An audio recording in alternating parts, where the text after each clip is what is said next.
Assalamualaikum warahmatullahi wabarakatuh dan salam iKUB Sedap. Saya Adriana dari iKUB TV dan pada hari ini sedang berlangsungnya Tamasya Olahraga Tahunan Sekolah Berasrama Penuh Integrasi Kubang Pasu bagi kali yang ke-22 yang bertempat di Padang iKUB. Okey, kejohanan ini telah dilangsungkan selama 3 hari iaitu pada 25, 26 dan 27 Januari iaitu pada hari ini yang merupakan hari kemuncak Tamasya Olahraga Tahunan kita. Jadi, ajak sama-sama kita saksikan rumah manakah yang bakal menjadi juara keseluruhan. Adakah rumah Saidina Ali masih bertahan sebagai juara ataupun dicantas oleh rumah-rumah lain. Jadi, ayo kita saksikan.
Sekarang ialah saudara Haziq Iman yang merupakan penerima anugerah olahragawan sekolah bagi tahun 2026. Jadi, ayo sama-sama kita dengarkan perkongsian daripada atlet sekolah kita ini. Baiklah saudara, untuk soalan pertama, apakah perasaan saudara tak kala diberikan anugerah olahragawan negara sekolah? Perasaan saya sangat gembira kerana telah mendapat menjadi olahragawan. Dan saya pun tak expect sebenarnya nak jadi olahragawan ni. Baiklah, seterusnya boleh saudara kongsikan beberapa pesanan untuk atlet-atlet pelapis kerana memandangkan saudara merupakan juara bertahan dari tahun-tahun sebelum ini. Okey, bagi atlet pelapis yang seterusnya, training bersungguh-sungguh. Terutamanya rumah Saidina Umar. Okey, demikianlah perkongsian daripada penerima anugerah olahragawan sekolah kita. Itu sahaja dan seterusnya kita akan beralih kepada penerima anugerah olahragawati sekolah.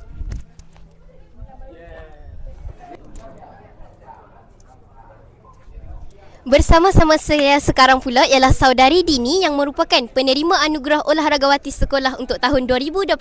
Jadi ayuh kita dengarkan perkongsian daripada saudari Dini. Baiklah saudari, apakah perasaan saudari sewaktu dinobatkan sebagai penerima anugerah olahragawati sekolah? Sejujurnya masa tu tak expect lah benda ni sebab dah lama dah teringin tapi alhamdulillah lah dapat. So saya sangat gembira lah dengan hasil tahun ni. Baiklah saudari, soalan seterusnya, apakah yang menjadi motivasi kepada saudari untuk terus konsisten dan sentiasa menjadi yang terbaik dalam bidang larian dan juga sukan ini? Motivasi saya untuk sebenarnya saya rasa saya nak cuba yang terbaik untuk rumah saya sebab dah lama kan rumah Osman ni tak maju. So tahun ni nampaklah macam ada sikit usaha. So saya harap untuk nanti yang akan datang ni, pelapis-pelapis yang akan datang untuk rumah Osman, semoga berjayalah dan kekalkan Olahragawati untuk rumah Osman.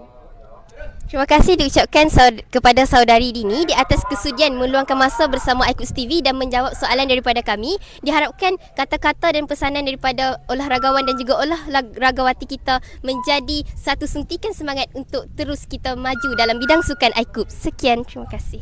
Demikian sudah berakhirlah Tamasya Olahraga Tahunan peringkat sekolah berasrama penuh integrasi Kubang Pasu bagi kali yang ke-22 di tahun 2026. Tahniah saya ucapkan kepada semua para pemenang dan juga para penerima anugerah-anugerah khas. Diharapkan kejayaan ini menjadi motivasi kepada pelajar-pelajar dan atlet-atlet lain untuk lebih bersungguh-sungguh di kejohanan yang akan datang. Sekian, terima kasih. Jangan lupa follow, like dan subscribe iQuiz TV.